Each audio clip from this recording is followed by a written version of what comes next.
All right, let's talk about a piece of tech that has seriously shaken up how we build apps, GraphQL.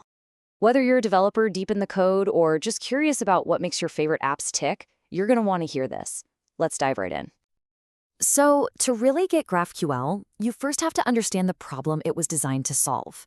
See, modern apps are just incredibly data hungry, but getting all that data from a server to your screen, well, that's often a huge headache for developers. A real dilemma. I mean, just imagine you're building an app. It's this constant, frustrating battle. You ask the server for one tiny thing, and it sends back this tidal wave of information you don't need. Or worse, you have to ping the server over and over and over again just to piece together what you need for a single screen. And this slide just lays it out perfectly.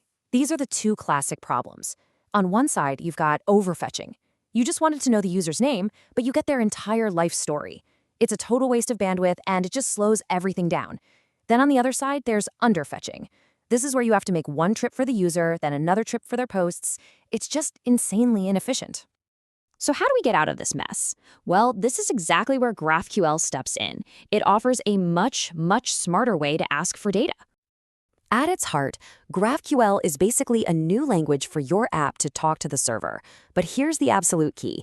It lets your app request exactly what it needs, no more, no less. It completely flips the script. Instead of the server being the boss of the data, the client, your app, gets to be in the driver's seat. This is, hands down, the best way to think about it. You know, most old-school APIs are like a restaurant with a fixed menu. You order the steak, you get the steak, potatoes, and beans whether you wanted them or not.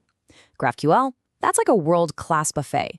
You walk up to the chef and you get to say, I'll take a little bit of that, a scoop of this, oh, and none of that. You get a plate that is perfectly built just for you. Okay, so the buffet analogy is great for understanding what it does, but how does it actually pull this off? Let's get into the mechanics. First up, and this is a huge change from the old way of doing things, GraphQL usually has just one single address or endpoint. With traditional REST APIs, you might have dozens of different URLs for users, for posts, for comments. It can get messy. Here, everything goes to one smart front door. So what's the magic behind that one front door? It's something called the schema. The schema is the absolute heart of a GraphQL API. Think of it as the complete menu for our buffet. It's a super strict rulebook that lays out every single piece of data you could ever ask for, what it's called, and how it all fits together. And here's a really simple example of what that schema looks like in code. It's defining a user who has an ID, a name, and a list of posts. And then it defines what a post is. And see those little exclamation marks? That's the schema saying, hey, these fields are non-negotiable. You have to provide them. It's this clear, readable contract that makes the whole thing work. And the whole process, the whole back and forth, is beautifully simple. First, the app writes a query. The server checks that query against the schema to make sure it's a legit request. Then, the server goes and gets the data. And finally, it sends back a response that is a perfect match for the query. Now check this out. Look at how the client's query is built. See how it's nested? The app isn't just asking for a user, it's asking for a specific user. And for that user, it only wants their name and their list of posts. And even then, for the posts, it's only asking for the title. It's incredibly specific. And here it is, the payoff. The server sends back this chunk of data, and look at that structure. It perfectly mirrors the query we just sent. We got the user's name and a list of their posts with just the titles. Nothing more, nothing less, no waste. It's just clean. So what does this all add up to in the real world? Let's talk about the benefits, because they are pretty game-changing for developer teams.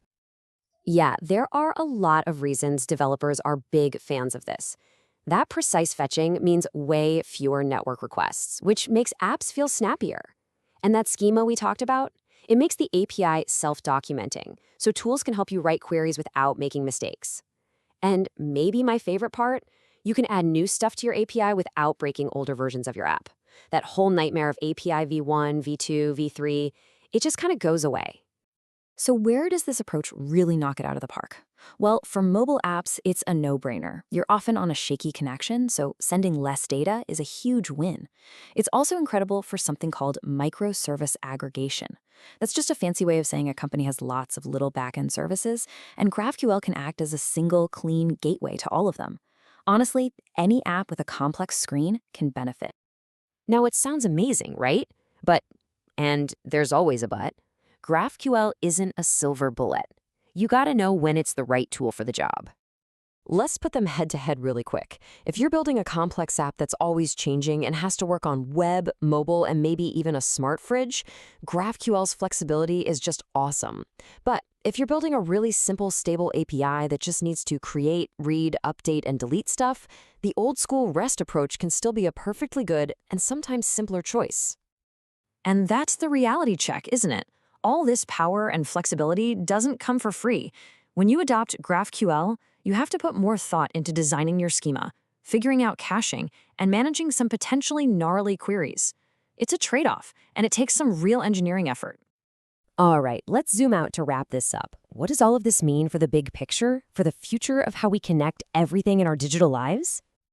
If you look at the major trends in software today, it really boils down to three things. We need more flexibility, we need more efficiency, and we need to make life easier for developers so they can build amazing things faster. GraphQL really hits the nail on the head for all three. So if you remember just one thing from all this, let it be this.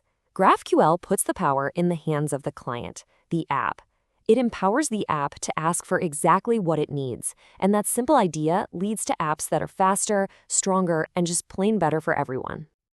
And that kind of leaves us with one big question to chew on. GraphQL is a massive leap forward, for sure, but technology never, ever stands still. As our world gets even more connected and our apps get even hungrier for data, what's coming next? What will the next great evolution of APIs look like?